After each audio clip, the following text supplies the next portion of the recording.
그리스 신화에 뭐 여러 가지 많은 그런 재밌는 이야기들이 이렇게 나오는데요. 그 미의 여신이라고 하는 아프로디테라는 그 여신이 있습니다. 어떤 집에 고양이가 한 마리 있었어요. 이제 암고양이가 한 마리 있었는데 이 암고양이가 주인의 아들을 사랑하게 됐습니다. 그래서 이 고양이가 주인의 아들을 사랑하는데 고양이와 사람의 사랑은 이루어질 수가 없지 않습니까? 그래서 이 고양이가 미의 여신인 아프로디테에게 찾아갔어요. 그래서 자기의 이 사정을 다 얘기를 한 겁니다. 그러면서 결론은 나도 사람이 되고 싶다라고 요청을 한 거예요. 그래서 고양이의 간절한 소원을 가엾게 여긴 이 아프로디테가 고양이를요 아름다운 처녀로 만들어 줬습니다. 그래서 아름다운 처녀가 돼서 집에 간 거예요. 그랬더니 주인의 아들이 첫눈에 반한 겁니다. 그래서 이 고양이한테 마음을 뺏기게 되고 눈에 보이는 건 아름다운 처녀였지 않습니까? 이 둘이 결혼을 했어요. 이 첫날 밤 이제 같이 잠을 자게 됐는데 하필이면 그 첫날 밤 이 둘이 자고 있는 방에 불청객이 찾아왔습니다. 쥐가 한 마리 들어왔어요. 처녀가 된 고양이는 자기가 누구인지 지금 내 옆에 누가 있는지를 까맣게 잊어버렸습니다. 그리고 들어온 고양이를 보자마자 침대에서 뛰어내려가 그 쥐를 잡아 먹었습니다. 신랑이 너무 놀랐어요. 고함을 치며 밖으로 뛰쳐나갔고 이 모습을 보던 아프로디테가 그 고양이, 이 아름다운 처녀로 모습을 바꿔줬던 이 여인을 원래 고양이의 모습으로 다시 돌려버렸다라는 이야기가 있습니다. 여러분, 우리가 변화된다라는 거, 바뀐다라는 거 쉽지 않습니다. 그래서 3살 버릇 80까지 간다라고 이야기를 합니다. 인격이라든지 신앙이라든지 하루아침에 성장하고 변화되지는 않습니다. 물론 성형수술을 해서 얼굴을 요즘 많이 바꿉니다. 그래서 이 사람이 진짜 그 사람이었는지 모를 정도로 달라지는 사람들이 있어요. 어떤 성형외과 광고에 보게 되면 거기 성형외과 가면 뼈를 이렇게 전시해 놓은 데가 있습니다. 그 뼈가 뭐냐면 턱이 사각턱이라서 얼굴이 예쁘지 않아서 턱을 잘라낸 겁니다. 양쪽 턱을 잘라서 그 턱을 모아놓은 성형외과도 있다고 하더라고요. 우리가 이만큼 사람을 예쁘게 만들었다 이거겠죠. 여러분, 예뻐진다면 턱뼈도 잘라내는 시대에 살고 있습니다. 뭐 이렇게 쌍꺼풀 하신 거 이거 죄가 아니에요. 죄라고 말씀드리는 거 아니에요. 뭐 하실 수 있지 않습니까? 하셔서 예뻐지세요. 그런데 우리의 인격은, 우리의 신앙은 그렇게 칼 한 번 댔다고 변화되는 게 아니라는 거죠. 정말 뼈를 깎는 노력을 해야만 우리가 그만큼 성숙해지고 성장할 수 있는 거예요. 교회를 10년 다녔습니다. 30년 다녔습니다. 우리의 신앙이, 우리의 인격이 그만큼 시간의 흐름에 따라서 성장해지느냐? 그렇지 않습니다. 간혹 어떤 분들은요, 저 사람 교회 다니는 사람이었어? 어떻게 교회 다니는 사람이 저럴 수 있어? 라는 소리를 듣게 되기도 한다라는 거죠. 사랑하는 성도 여러분, 오늘 저와 여러분 우리 모두가 다 우리가 영적으로 더 성숙해지기 위해서 끊임없이 노력하고 또 노력해야 됩니다. 그렇지 않으면 달라질 수 있는 사람은요 아무도 없어요. 그리고 달라지지 않습니다. 우리는 성화의 단계에 도착하기까지 끊임없이 내 자신을 깎아내고 부서뜨려야 되고요. 그러면서 주님 닮은 사람으로 성장해 나갈 수 있어야 된다는 거죠. 오늘 여기 함께 예배드리는 모든 성도 여러분들, 우리가 10년, 20년, 30년, 40년 이제 저도 50년 이상 교회를 다닌 사람인데 적어도 그렇게 됐다면 우리가 주님 발 뒤꿈치라도 닮을 수 있는 그런 노력이 있었어야 됩니다. 그럴 때 우리를 통하여 하나님의 영광이 드러날 수 있고 우리를 통하여 교회가 하나님의 몸된 교회로 온전히 세워져 갈 수 있음을 기억하시기를 주님의 이름으로 부탁을 드립니다. 우리 옆에 분들하고 다시 한번 인사하시죠. 주님 닮은 사람이 됩시다.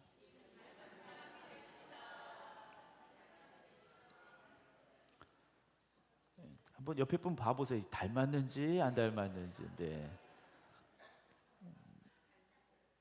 오늘 지방회 때 우리 정호봉 장로님은 이제 1년급에서 2년급으로 장로 진급을 하시게 되고, 김홍열 권사님, 우리가 원래 부르던 마도식 권사님은 장로 허입을 하게 됩니다.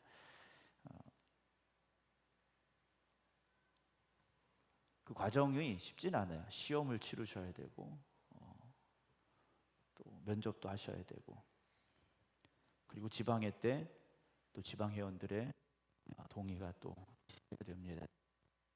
그러니까 이제 사람이 보고 평가하는 거지 않습니까? 사람이 보고 평가하는 거예요. 여러분, 우리가 사람이 보고 평가하는 것도 중요하지만 하나님이 보시고 인정하실 수 있는 우리 모든 성도들이 되기를 주님의 이름으로 축원합니다. 저도 마찬가지예요. 목사도 여러분들이 아무리 우리 목사님 좋아요 해도 아멘 안. 마이크도 이게 잘 안 되네요. 네. 여러분들 아무리 저를 좋은 목사님이에요, 우리 목사님 정말 좋아요 해도 하나님 인정하시지 않으시면 아무것도 아닌 거죠. 그렇지 않습니까? 하나님이 인정하시는 믿음의 사람, 하나님이 기뻐하시는 우리 성도들 되어지기를 다시 한번 주님의 이름으로 축원합니다. 여러분, 갑작스럽게 어떤 위기를 만났을 때, 어떤 놀랄 일이 있을 때 제일 먼저 여러분들의 입에서 어떤 말이 나옵니까? 주여. 할렐루야. 네. 어떤 분은 욕 나와요. 네. 네. 어떤 분, 대부분의 분들이 어머나 이러지 않습니까? 근데 아빠 이러시는 분 별로 없어요. 네. 엄마 찾고 이러는데 주여, 우리 믿음의 사람들은 주여 이렇게 하죠. 네. 안 하셔도 이렇게 앞으로 하시면 돼요. 우리가 인생에서 어려운 일을 만났을 때, 어떤 문제를 만났을 때 제일 먼저 내 입에서 나오는 그 사람이 바로 내 마음속에 은연중에 제일 의지하고 신뢰했던 사람이라는 거죠. 우리는 본능적으로 누군가를 의지할 수밖에 없고 그 사람을 붙잡으려고 하는 마음이 있다라는 거예요. 오늘 여러분들에게 있어서 가장 의지하는 분은 어떤 분입니까? 물론 우리가 하나님 의지해야 되죠. 하나님 의지해야 되지만 내 주변에 정말 그 사람은 끝까지 내 편이 될 거야, 다른 사람은 몰라도 그 사람은 끝까지 내 편이 돼줄 수 있어 하는 사람이 있습니까? 남편. 남편은 남의 편이라서 이게 조금 애매하긴 해요. 오늘 사무엘상 23장의 말씀은 다윗이 사울로부터 쫓겨다니던 과정 중에 되어진 한 사건을 기록을 하고 있습니다. 오늘 1절 보게 되면 사람들이 다윗에게 소식을 하나 전합니다. 보소서, 블레셋 사람이 그일라를 쳐서, 그일라라는 이제 성이 있었는데 거기를 쳐들어온 겁니다. 블레셋이 쳐들어온 거예요. 쳐들어와서 타작을 열심히 하고 있는데 이 타작해 놓은 걸 다 뺏어갑니다 라고 다윗에게 알린 겁니다. 이 블레셋 사람들이요, 아주 못된 사람들이에요. 평소에는 가만히 있다가 이 이스라엘 백성들이 열심히 농사지어서 타작할 때쯤 되면 그거 와서 싹 가져가는 겁니다. 참 못된 사람들이잖아요. 근데 그 일이 지금 그일라에 벌어졌습니다 라고 다윗에게 얘기를 했어요. 그랬더니 다윗이 2절에 하나님께 묻습니다. 다윗은 어떤 사람이었느냐? 기도하는 사람이었고 찬송하는 사람이었습니다.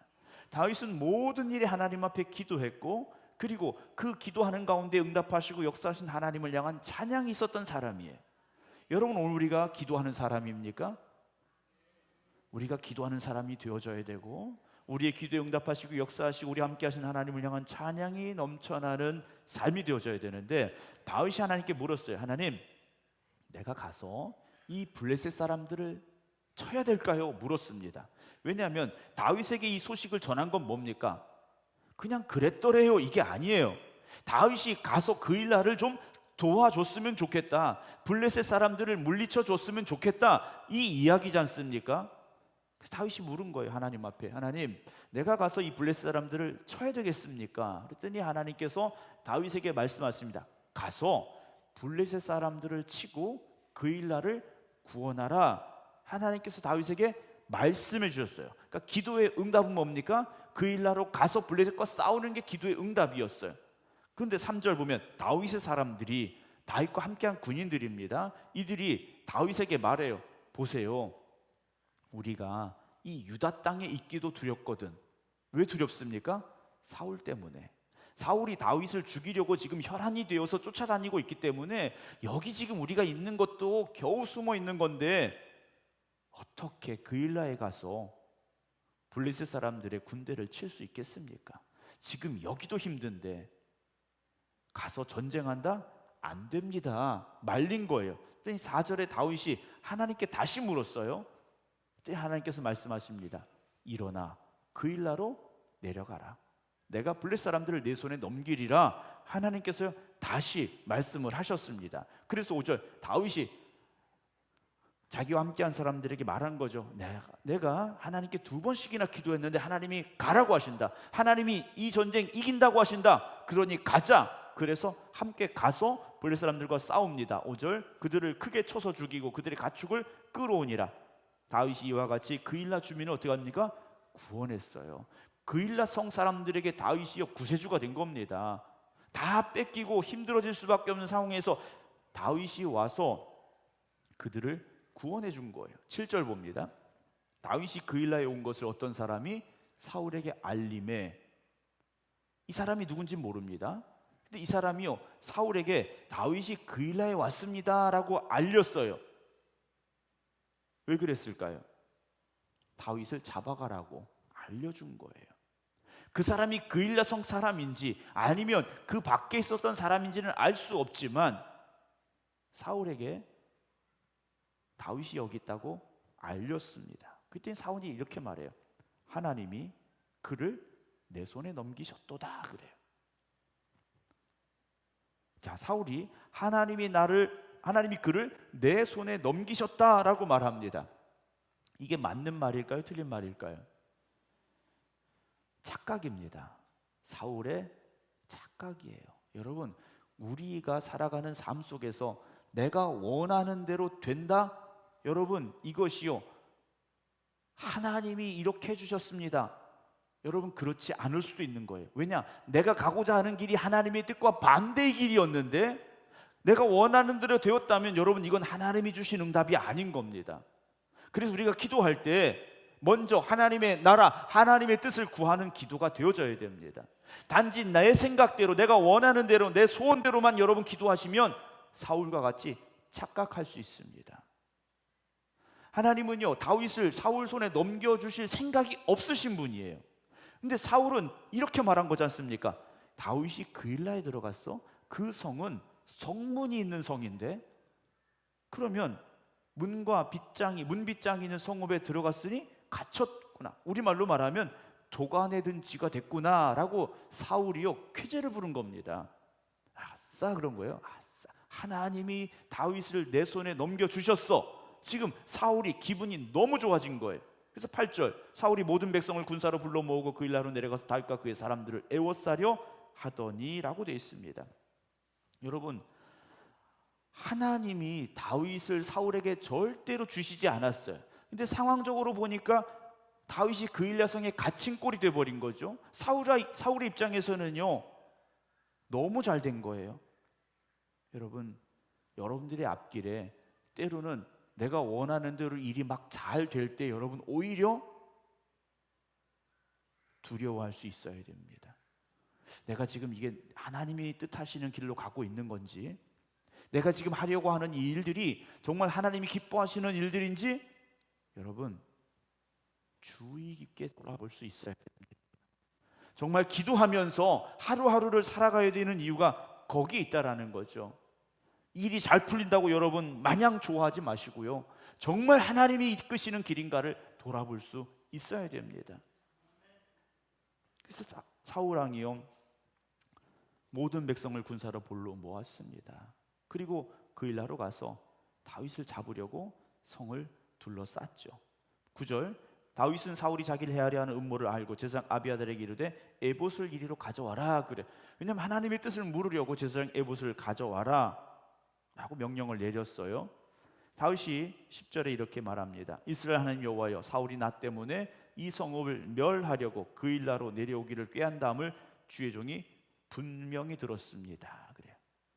또 누군가가 사울 왕이 다윗을 잡으려 여기로 오고 있다라는 소식을 전한 거예요. 11절, 다윗이 하나님 앞에 묻습니다. 그일라 사람들이, 지금 다윗이 있는 이 그일라 성의 사람들이 나를 사울의 손에 넘기겠습니까? 주의 종이 들은 대로 사울이 내려오겠습니까? 라고 다윗이 하나님께 기도합니다. 원하건대 주의 종에게 일러 주옵소서. 그래요. 하나님께서 뭐라고 말씀하십니까? 사울이 내려온다, 사울이 여기로 온다 말씀을 하셔요. 12절, 다윗이 다시 한번 하나님 앞에 묻습니다. 그일라 사람들이 나와 내 사람들을 사울의 손에 넘기겠나이까? 자, 그일라라는 곳이 어떤 곳이었습니까? 블레셋이 와서 그들이 추수하고 타작하는 그 마당을 다 빼앗아 가려고 해서 다윗이 와서 목숨 걸고 싸워서 지켜준 성입니다. 그 다윗의 마음속에는 적어도 이 그일라 사람들이 나를 배신하지는 않겠지. 그렇죠, 하나님? 지금 물어보고 있는 거예요. 하나님, 다른 성의 사람들은 몰라도, 다른 동네 사람들은 몰라도 이 그일라 사람들은 내가 그들을 구해줬는데 그들이 나를 배신하겠습니까? 라고 하나님 앞에 묻고 있는 거예요. 근데 하나님의 대답이 뭡니까? 단호하셔요. 그들이 너를 넘기리라 하십니다. 그일라 사람들이요, 다윗을 사울의 손에 넘길 것이다 라고 하나님께서 말씀해 주셔요. 여러분, 우리가 믿었던 사람에게 배신을 당해 본 적이 있으십니까? 이 사람은 변하지 않을 거야, 이 사람은 끝까지 내 편일 거야 생각했던 사람들이 어느 순간 등을 돌린 일이 있습니까? 여러분, 세상은 당연히 그럴 수 있습니다. 세상은요, 당연히 그럴 수 있어요. 왜냐하면 사람들은요, 자기의 이익을 위해 살기 때문이에요. 자기의 이익을 위해 사는 사람들이지 않습니까? 달면 삼키고 쓰면 뱉는 게 세상이에요. 그래서 여러분, 사람에게 기대하지 마시기 바랍니다. 사람에게 기대하면 배신의 아픔이 너무 커요. 그래서 여러분, 사람을 의지하는 사람은요, 결국 그 사람 때문에 상처받는 일이 생기게 된다라는 거죠. 그래서 사람은요, 사랑의 대상이지 믿음의 대상은 아닙니다. 여러분, 사람을 그렇게 말씀드리면 또 옆에 있는 사람들, 이게 내가 끝까지 믿어야 될 사람인가, 이게 또 이런 생각이 드실 수 있는데요. 그냥 보편적인 상황을 말씀을 드리는 거예요. 보편적인 겁니다. 여러분, 사람은 절대 믿음의 대상이 아닙니다. 또 가셔서 우리 목사님 아무도 믿지 말라고 했는데 이러시면 안 되고요. 사람은 사랑의 대상이지 믿음의 대상은 아닙니다. 왜냐하면 역사를 보면요, 역사는 끊임없이 배신의 과정을 통해서 역사가 흘러왔거든요. 근데 다윗은 마음이 순수했던 것 같아요. 다윗은요, 마음이 너무 순수했어요. 그래서 내가 이 그일라성 사람들을 도와줬으니까 이 사람들은 나를 배반하지 않겠지, 이 생각을 가졌던 거예요. 그런데 하나님 다윗에게 아니다, 이성 사람들이 너 배신할 거야 라고 말씀을 하신 겁니다. 자, 그렇다면 왜 하나님은 이 그일라 사람들이 다윗을 배신하는 이 상황을 주셨겠느냐 하는 거죠. 다윗은 지금 사울 왕으로부터 쫓겨다니고 있습니다. 왜 쫓겨다니죠? 다윗이 왜 쫓겨다닙니까? 여러분 그것도 모르시고 지금 말씀 듣고 계신 거예요? 네. 백성들이 사울보다 다윗을 더 좋아하는 거지 않습니까? 사울이요, 이거 내버려 두면 내 자리 뺏고 내 아들이 왕이 못 되고 그 다윗을 죽이자, 이 생각을 가지고 있는 거예요. 자, 그렇다면 사람을 죽이는 게 이게 정당한 일입니까? 더군다나 하나님이 사랑하시는 다윗을 죽이는 게 정당합니까? 아니잖아요. 그런데 사울은요, 양심의 거리낌이 없는 겁니다. 왜 그럴까요? 이건 윤리적으로 문제가 아니라고 생각하는 거예요. 당연히 내 앞에 걸림돌이 되니까 이건 제거해야 될 대상으로 보는 거지, 어떤 죄의식이 있다면 이렇게까지 다윗을 죽이려고 하지는 못했을 거라는 거죠. 말씀을 다시 돌아가 보면, 그럼 하나님께서 왜 다윗을 이렇게 배신당하는 자리까지 불러오셨느냐라는 거죠. 다윗은 이제 앞으로 사울의 뒤를 이어서 왕이 될 사람이에요. 왕이 될 사람이지 않습니까? 다윗이 겪고 있는 이 모든 어려운 과정들은 결국 하나님께서 다윗을 왕으로 만들어 가시기 위해서 훈련시키시고 연단시키고 계신 과정이라는 거죠. 그래서 사울의 뒤를 이어서 정말 하나님 보시기에 합당한 왕으로, 그리고 이스라엘을 제대로 이끌어갈 왕으로 하나님께서 지금 만들어가고 계신 거예요. 반면에 사울 왕은 어떻게 됐습니까? 갑작스럽게 왕이 된 사람이에요. 준비 없이 된 왕입니다. 다윗은 준비시키고 계시다라는 거죠. 여러분들의 인생에서 어려움을 겪고 환난을 만나고 힘든 시간을 지금 살아가고 계시다면 여러분 낙심하지 마시기 바랍니다. 내가 아직 좀 덜 돼서 하나님이 나를 더 만들어 가려고 하시는구나, 하나님께서 나를 더 성숙하게 하시려는구나, 여러분 그런 믿음을 가지고 여러분들의 인생을 바라볼 수 있길 주님의 이름으로 축원합니다. 그러면 인생을 조급한 마음을 가지고 바라보지 않을 수 있습니다. 속상한 마음을 가지고 살지 않을 수 있어요. 조금 여러분들의 마음이 넉넉해질 수 있고 여유로워질 수 있고요, 소망이 생길 수 있습니다. 그래, 아직도 내가 좀 부족한 게 있는 것 같아. 그래서 하나님께서 나를 더 성숙하게 하려고 하시는 것 같아. 여러분 그런 마음을 가지시기 바랍니다. 그래서 다윗이 왕이 된 이후에 어떤 배신자를 만납니까? 세상에요, 아들이 배신자가 됩니다. 아들이 반란을 일으켰어요. 그런데도 다윗이요, 그 모든 과정을 잘 이겨낼 수 있었지 않습니까? 자, 말씀으로 다시 돌아가 보면 그일라 사람들이요, 다윗을 배신할 것이다 라고 하나님께서 말씀을 하셨어요. 13절, 다윗과 그의 사람 600명 가량이 일어나 그일라를 떠나서 갈 수 있는 곳으로 갔더니 다윗이 그일라에서 피한 것을 어떤 사람이 또 사울에게 말했어요.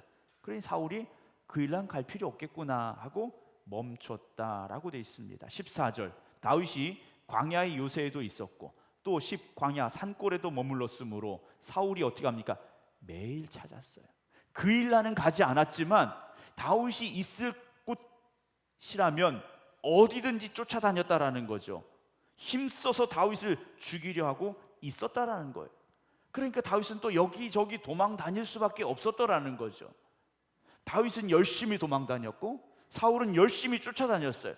그럼 하나님은 뭐 하셨을까요? 여러분 우리가 이것을 알아야 되죠. 다윗은 열심히 도망 다녔고 사울은 열심히 다윗을 쫓아다녔고, 그럼 하나님의 열심은 어떤 열심이셨을까요? 다윗을 살리기 위한 열심이셨다라는 거죠. 여러분 오늘 우리는요, 열심히 도망 다니는 다윗과 같을 수 있어요. 그래서 오늘도 힘들고 내일도 힘들고 이거 어떻게 하나 여러분 절망하고 좌절할 수 있습니다. 그런데 그때 하나님을 바라보시기 바랍니다. 하나님은 지금 무엇을 하고 계실까? 하나님은 나를 위하여 지금도 일하고 계십니다. 나를 지켜주시고 나를 보호하시고 나를 이끌어가고 계십니다. 여러분, 고백하는 믿음이 되어지시길 주님의 이름으로 축원합니다. 왜냐하면 다윗이 열심히 도망다니고 잘 숨어서 목숨을 유지한 게 아닙니다. 목숨을 지킨 게 아니에요. 14절 다시 봅니다. 사울이 매일 찾되 하나님이 그를 그의 손에 어떻게 하십니까? 넘기지 않으신 거예요.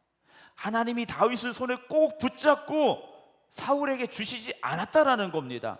여러분, 오늘 여러분들의 삶이 그런 삶이 되어짐을 믿으시기 바랍니다. 우리가 아무리 열심히 살려고 아무리 잘 해보려고 몸부림쳐도 하나님이 붙잡아 주시지 않으면, 하나님이 보호해 주시지 않으면 안 되는 거예요. 하나님의 은혜 없이는 우리가 살아갈 수 없다라는 겁니다. 잘 숨어서 다윗이 살아남은 게 아니에요. 하나님이 다윗을 감춰주셨기 때문에, 사울로부터 지켜주셨기 때문에 다윗이 목숨을 지킬 수 있었던 거죠. 시편 127편 1절입니다. 여호와께서 집을 세우지 아니하시면 세우는 자의 수고 헛되며 여호와께서 성을 지키지 아니하시면 파수꾼의 깨어 있음이 헛되다 그랬어요. 사도행전 13장에 다윗에 대한 고백이 나옵니다. 구에 그들이 왕을 구하거늘 하나님이 베냐민 지파 사람 기스의 아들 사울을 40년간 주셨다가 패하시고 다윗을 왕으로 세우시고 증언하 이르시되 내가 이새의 아들 다윗을 만나니 내 마음에 맞는 사람이라 내 뜻을 다 이루리라 하시더니 라고 되어 있습니다. 사울에게 40년이라는 시간을 뭐 하셨다고요? 주신 거예요. 근데 하나님께서 다시 가져가셨다라는 거죠. 여러분, 역사의 주관자는 하나님이십니다. 사울을 왕이 되게 하신 분도 하나님이시고 그 왕의 삶을 끝내게 하신 것도 하나님이시라는 것이죠. 그리고 다윗을 왕으로 삼으신 분도 하나님이십니다. 오늘 여러분들을 붙잡으시고 세워주시는 분이 하나님이심을 믿으시기 바랍니다. 자, 다윗이 이렇게 하나님의 보호하심을 받았어요. 그런데 27장 1절 보면 다윗이 그 마음에 생각하기를, 여러분 생각 잘 하셔야 됩니다. 생각 잘 하셔야 돼요. 왜냐하면 내가 후이되는 사울의 손에 어떻게 된다고요? 붙잡히리니 블레셋 사람의 땅으로 피하여 들어가는 것이 좋겠다 그래요. 사울이 이스라엘 온 영토 내에서 다시 나를 찾다가 단념하리 내가 그의 손에서 벗어나리라. 다윗은요 착각한 겁니다. 자기가 열심히 도망다녀서 잘 숨어서 사울로부터 피해 다닌 줄 알고 있다라는 거예요. 여러분, 영적인 사람도 생각 잘못하면 착각하게 됩니다. 이러다가는 사울의 손에 붙잡혀 죽겠구나 라고 다윗이 생각을 한 거예요. 그래서 여러분, 생각은 생각으로 끝나는 게 아니에요. 생각은 행동으로 나타나게 돼 있습니다. 여러분, 오늘 아침에 일어나셔서 오늘은 주일 내가 교회 가야지 뭐 하신 겁니까? 생각하셨어요. 아무 생각 없이 오셨나요? 생각하셨잖아요. 생각하셨기 때문에 오늘 여기 오신 거지 않습니까? 근데 여러분 아침에 생각해요. 야, 오늘 날씨는 추운데 햇빛이 화창하고 어디 놀러 갈까? 생각했으면 여기 못 오신 거예요. 여러분, 다윗의 생각이요 하나님에게 집중되지 못했고, 내가 사울로부터 어떻게 하면 피할 수 있을까? 이것만 생각하기 시작한 겁니다. 그랬더니 블레셋으로 도망을 갑니다. 블레셋으로 도망을 갔어요. 그리고 블레셋 도망을 가서 1년 4개월 동안 다윗이요 평안하게 산 것처럼 보입니다. 그러나 다윗이 생각을 잘못했다라는 거죠. 왜냐? 블레셋 땅으로 가서 어떤 일이 벌어지느냐? 27장 2절 3절 봅니다. 다윗이 일어나 함께 있는 사람 600명과 더불어 가드 왕 마옥의 아들 아기스에게로 건너가니라. 다윗과 그의 사람들이 저마다 가족을 거느리고 가드에서 아기스와 뭐합니까? 동거했어요. 성경 표현을 보면요 좀 중요한 단어들이 이렇게 등장을 합니다. 다윗이요 블레셋 땅에 있는 가드라는 나라의 왕 아기스와 뭐 했다고요? 동거했다고 돼 있어요. 다윗은요 하나님과 동행해야 되는 사람이 동행해야 되는 사람입니다. 하나님과 함께 해야 되는 사람이에요. 그런데 자기 목숨 부지하려고 블레셋 땅으로 가서 아기스하고요 동거했다고 되어 있습니다. 여러분, 지금 여러분들은 누구하고 함께 하고 있습니까? 물론 여러분들이 사업 때문에, 직장 때문에, 어떤 세상의 일 때문에 함께 하고 있는 사람들일 수 있겠죠. 그러나 그것이 일 때문에 어쩔 수 없는 상황이라면 괜찮겠지만 거기에 여러분들의 마음을 뺏기지 마시고요, 거기에 여러분들의 인생을 뺏기지 마시기를 주의 이름으로 축원합니다. 어떤 일이 벌어지냐? 사무엘상 30장입니다. 다윗이 어쩔 수 없이 이 아기스하고 살다 보니까 블레셋 사람들이 이스라엘과 전쟁을 하러 가게 되는 상황이 그 중간에 있지 않습니까? 다윗이 안 갈 수도 없고 억지로 끌려가는 상황 속에서 다윗이 다시 자기의 가족들이 있는 곳으로 돌아오게 되는 일이 있게 되는데, 그 과정 중에 되어진 일입니다. 사무엘상 30장 1절 2절. 다윗과 그의 사람들이 사흘 만에 시글락에 이를 때 아말렉 사람이 이미 네겝과 시글락을 침노하였는데 그들이 시글락을 쳐서 불사로 거기에 있는 젊거나 늙은 여인들은 한 사람도 죽이지 아니하고 다 사로잡아 끌고 자기 길로 갔더라라고 되어 있어요. 다윗이 살고 있던 이 주둔지, 이 시글락에 아말렉 군대가 쳐들어온 겁니다. 그래서 모든 사람들을 다 잡아간 거예요. 3절 4절입니다. 다윗과 그의 사람들이 성읍에 이르러 본즉 성읍이 불탔고 자기들의 아내와 자녀들이 사로잡혔는지라 다윗과 그와 함께한 백성이 울 기력이 없도록 소리를 높여 울었다라고 되어 있어요. 1년 4개월 동안 평안한 것 같았는데 하나님께서요, 다윗, 넌 더 이상 여기 있으면 안 된다, 지금 말씀하고 계신 겁니다. 30장 6절 봅니다. 백성들이 자녀들 때문에 마음이 슬퍼서 다윗을 돌로 치자 하니 다윗이 크게 다급하였으나 그의 하나님 여호와를 힘입고 어떻게 합니까? 용기를 얻었어요. 다윗이요, 나를 지키시고 나와 함께 하시고 나에게 힘 주시는 분은 누구십니까? 하나님이십니다. 다시 믿음의 자리에 서게 됩니다. 여러분, 나의 힘이 되줄 사람, 나를 지켜줄 사람, 여러분 세상에서 찾지 마시고 하나님을 바라보시기 바랍니다. 고린도서 10장 12절 보면요, 그런즉 선줄로 생각하는 자는 넘어질까 조심해야 된답니다. 다윗이요, 생각을 잘못했더니 블레셋 땅으로 내려갔고 거기서 미친 척하면서 목숨을 부지했었고, 그러나 그 끝이 좋지 못했지 않습니까? 고린도서 10장 13절 말씀 봅니다. 우리 함께 읽겠습니다. 사람이 감당할 시험 밖에는 너희가 당한 것이 없나니 오직 하나님은 미쁘사 너희가 감당하지 못할 시험 당함을 허락하지 아니하시고 시험 당할 즈음에 또한 피할 길을 내사 너희도 능히 감당하게 하시느니라. 아멘. 여러분, 하나님은 다윗을 왕으로 세우시기로 계획하셨습니다. 어느 누구도 다윗을 죽일 수 없었어요. 그런데 생각을 잘못했더니 그의 가는 방향이 잘못됐었지 않습니까? 여러분, 오늘 여러분들을 향한 하나님의 뜻과 계획하심을 믿으십니까? 그렇다면 여러분 두려워하지 마시고 주님만 바라보시기 바랍니다. 하나님께서는요, 우리가 감당할 시험을 주십니다. 우리가 감당할 수 있도록 또한 힘과 능력을 주실 것이고요, 끝까지 우리와 함께 하심을 믿으시기 바랍니다. 오늘도 우리가 고백해야 될 오직 한 가지, 하나님의 은혜밖에는 없습니다. 하나님이 나와 함께 하시고 하나님이 나의 주인 되심을 고백하며 여러분 이 세상을 믿음의 담대함을 가지고 살아가시기를 주님의 이름으로 축원합니다. 기도하겠습니다.